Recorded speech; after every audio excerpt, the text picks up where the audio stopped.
Yo,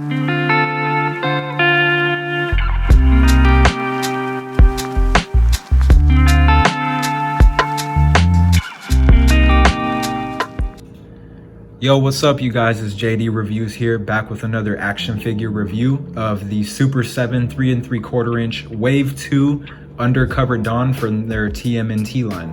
Man, I'm super excited to have this in hand. I picked a couple of these figures up from my local Super 7 store.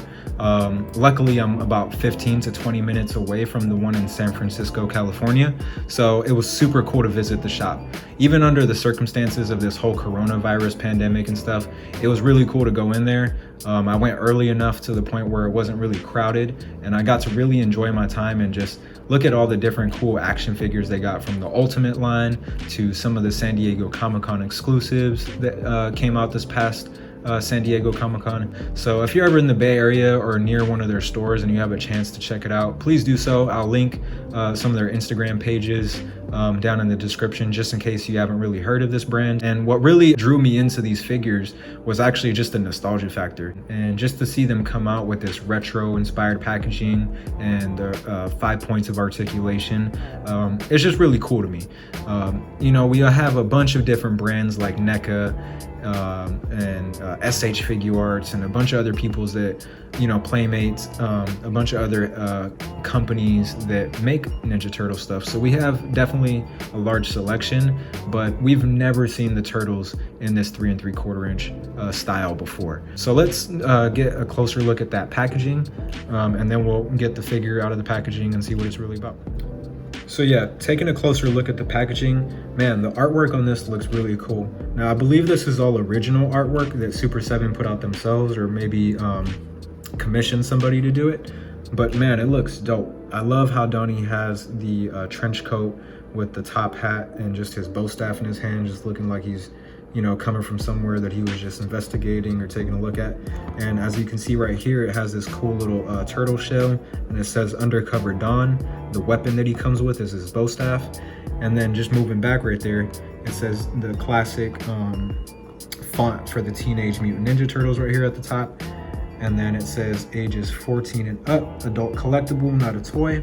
So yeah, taking a look at the back now, we have the small little bio that you can cut out, kind of like those vintage G.I. Joe figures used to have when you used to cut out the bios and collect those, I guess. So that's kind of the style that this comes in. And it says the Undercover Dawn, the sewer snooping detective.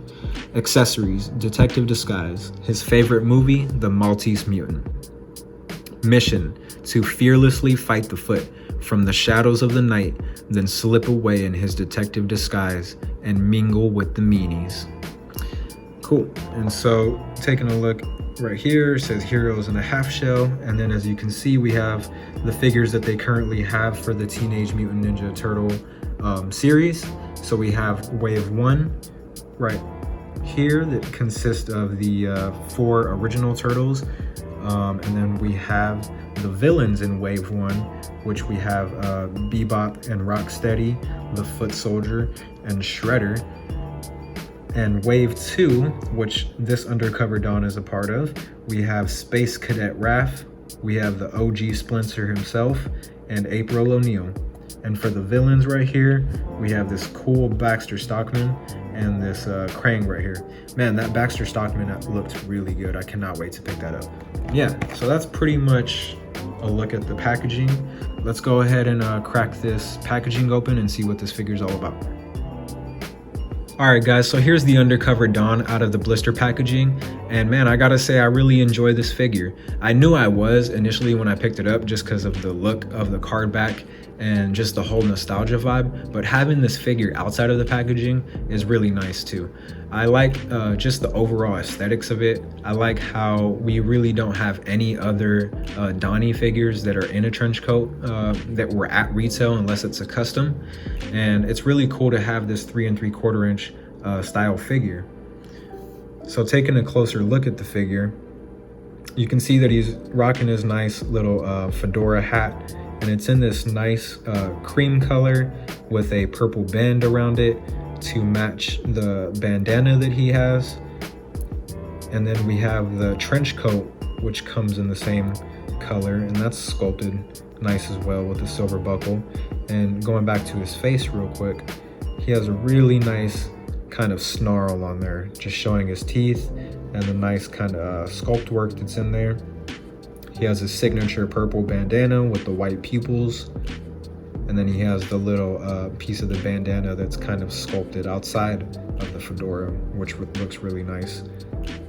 And then coming down to the chest area, he has the front shell, and then he has the nice kind of trench coat collar with the little I guess stitch work that you would have on a trench coat or whatever those bands are. And then he has the nice silver buckle with the belt loop sculpted in and a couple buttons. And then his arms, it's in the same cream color to match the trench coat. And then we have his 3 fingers here in that nice olive kind of brown skin tone. Same with the legs. And then he has his 2 toes down there. And then on the back right here, it reads 2020 Viacom, and then it has Super 7 made in China. And then 2 peg holes at the bottom of his feet, nothing else stamped in there. So yeah, overall, aesthetically, I really like this guy.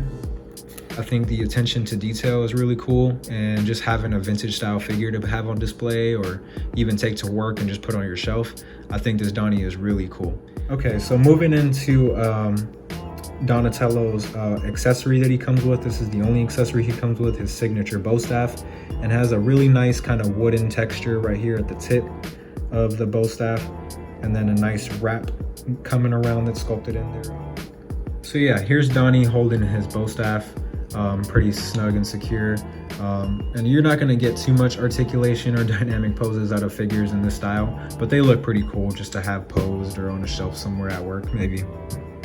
But let's move into the articulation real quick, and then we'll do some quick comparisons. So yeah, looking at this figure right here, we have a swivel at the top that's gonna move to about the collar, and then it's gonna hit the cheek. Same on this side. And then we have the 2 arms that are gonna just swivel back and forth, nothing else at the elbow or the hands. And then we got the legs that kick up this far. He can kind of sit down, but he's gonna do more of an ab crunch kind of thing.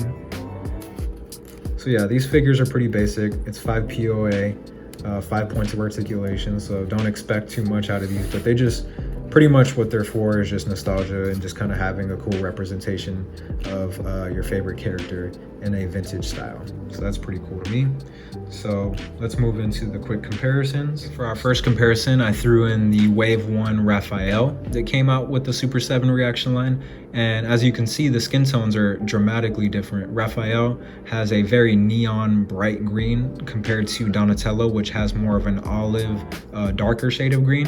And it's really cool that Super 7 is paying homage to the vintage TMNT figures that came out back in the day, because if you remember, those figures had a variation in skin tone as well. Along that, they have the weapons that are molded in a single paint color, which is a bright orange for Raphael and a kind of muted brown for Donatello. And these guys look great together. These 2 being my first Super 7 figures, I am very surprised at just the attention to detail that is on both of these, and I'm very excited to pick up the rest of the team and the rest of the TMNT figures that they have coming. So let's move into a second comparison. So for our second comparison, we have the Walmart exclusive Undercover Mirage from the Transformers Netflix series. And what's really cool about these is they share a similar color scheme when it comes to the purple, and they're both undercover. And I thought this was a really cool comparison just for anybody who's collecting the Transformers figures out there. More recently, like the Earthrise and the Siege, you can get kind of a comparison as to what size to look forward to when you're going to collect some of the Transformers reaction 3 3/4 inch figures. So for our third comparison, we have the NECA 1990s movie Raphael, and this is a comparison I wanted to put in there just in case anybody collecting the NECA figures and has this Raphael or any of the turtles more or less from that line. You can see what a 3 3/4 inch figure is going to look like standing next to that. And for a more recent pickup, this is the Marvel Legends Deluxe Class War Machine that recently came out, just in case anybody has this figure and is interested in the reaction line as well. Do a quick comparison of the Kenner Vintage Star Wars Stormtrooper next to the Super 7 Donatello, just in case some of you vintage collectors are wondering what the Super 7 reaction line is looking like compared to something like this. And I'm really enjoying what Super 7 is getting into and the many licenses that I'm looking forward to potentially coming out of Super 7. So just to wrap this review up, guys, I just want to thank you guys for tuning in, subscribing, commenting, liking this video. And if you guys are interested in more Super 7 reaction stuff or just Super 7 action figures in general, please stay tuned, because I'm definitely going to be picking up a lot more of these figures and doing some awesome reviews. So peace out, guys. Thank you for tuning in. I'll catch you guys later.